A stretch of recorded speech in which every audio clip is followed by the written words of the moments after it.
जिलाधिवक्ता संघ के चुनाव में महामंत्री पद के लिए चुनाव लड़ रहे एडवोकेट छोटेलाल वर्मा ने अपने प्रतिद्वंदी संदीप यादव को 92 मतों से हराकर जीत दर्ज की। छोटेलाल वर्मा को 572 मत मिले तो वहीं संदीप यादव को 480 मत मिले। छोटेलाल वर्मा का चुनाव परिणाम आते ही उनके समर्थकों ने उन्हें फूलमाला पहनाकर व मिष्ठान खिलाकर शुभकामनाएं दी। इस दौरान छोटेलाल वर्मा ने कचहरी परिसर में सभी अधिवक्ताओं के पास जाकर उनका धन्यवाद अदा किया। इस दौरान मीडिया से वार्ता करते हुए छोटेलाल वर्मा ने कहा कि यह चुनाव मैं नहीं जीता बल्कि मेरे सभी अधिवक्ताओं का प्रेम और स्नेह जीता है। मेरे साथियों ने मुझे अधिवक्ता संघ में महामंत्री पद पर चुनकर भेजा है। मैं अपने कर्तव्यों का निष्ठापूर्वक निर्वहन करूंगा। कचहरी परिसर में बिजली पानी की समस्या तो दूर होगी ही, अधिवक्ताओं का जो मान सम्मान गया उसे वापस लौटाने के लिए किसी भी स्तर तक जाना पड़े तो हम जाएंगे।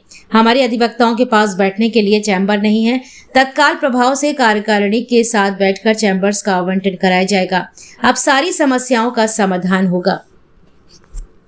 क्या प्राथमिकता देगी है, किस तरह से काम करेंगे? मैं इस चुनाव में मैं नहीं जीता हूँ, ये सभी अधिवक्ता भाइयों का प्रेम इसलिए जीता है।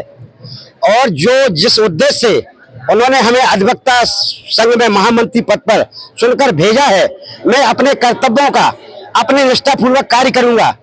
और सबसे जो मूलभूत समस्याएं हैं, पानी की है, बिजली की है, जो हमारे अधिवक्ताओं का मान सम्मान गया है, उस मान सम्मान को लौटाने के लिए हमको किसी भी स्तर पर जाना पड़ेगा। तो हम इसका संघर्ष करेंगे और अधिवक्ताओं को न्याय दिलाएंगे। दूसरी चीज, हमारे अधिवक्ताओं के लिए चैम्बर्स नहीं है, उन चैम्बर्स की तत्काल प्रभाव से हम लोग बैठ करके अपनी कमेटी में जो हमारे सब लोग विजय होके आ रहे हैं उनके साथ में बैठक करके और हम लोग तत्काल ही चैम्बरों का आवंटन कराएंगे। जो हमारी जो बिल्डिंग बन रही है उसको भी हम बहुत तीव्र गति से उसमें काम करा करके उसमें भी अपना कार्य करके अधिवक्ताओं को उसमें भी आवंटन कराएंगे।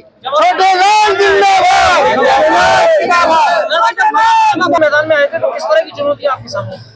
हमारे सामने जिस तरह से हमको घेरा गया है और जो हमारे साथ हमें बोला गया है, उनको हम इतना करारा जवाब देंगे कि उनका मुंह तोड़ जवाब देंगे और उन्हें अपनी जो ठसियाई भरी है उन ठसियाई का हम जवाब देंगे। किस तरह के मुद्दे सामने?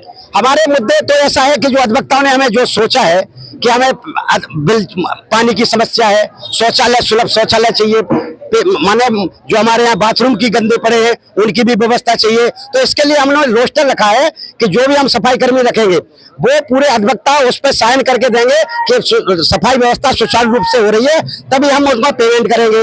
इसी तरह से पानी का भी हम रोस्टर बनाएंगे, जो प्लम्बर वगैरह है, पानी की सप्लाई हो रही है नहीं हो रही है, तो अगर सभी अधिवक्ताएं कहेंगे कि हमारे यहाँ पानी आ रहा है तब उनका हम पेमेंट करेंगे। इसी तरह से बिजली की समस्या है, बिजली का भी जो हमारे इलेक्ट्रिशियन है वो हम उससे जब अधिवक्ताओं से संपर्क करेंगे कि भाई अपने यहाँ बिजली पंखा आपका चल रहा है कि नहीं चल रहा है, कहीं समस्या तो नहीं है, कहीं लाइन तो गड़बड़ नहीं है, तब उसका पेमेंट करेंगे। और शौचालय में विशेषकर जो आज हमें खड़े होने के लिए हमारी बहनों के लिए या भाइयों के लिए जो नाक मूंद के वहां जाना पड़ता है शौचालय में अपना बाथरूम के लिए, तो वो ये बड़ी शर्म की बात है। लेकिन इस पर तत्काल प्रभाव से हम लोग कर्मचारी नियुक्त करके सफाई व्यवस्था को सबसे पहले अमल में लाएंगे।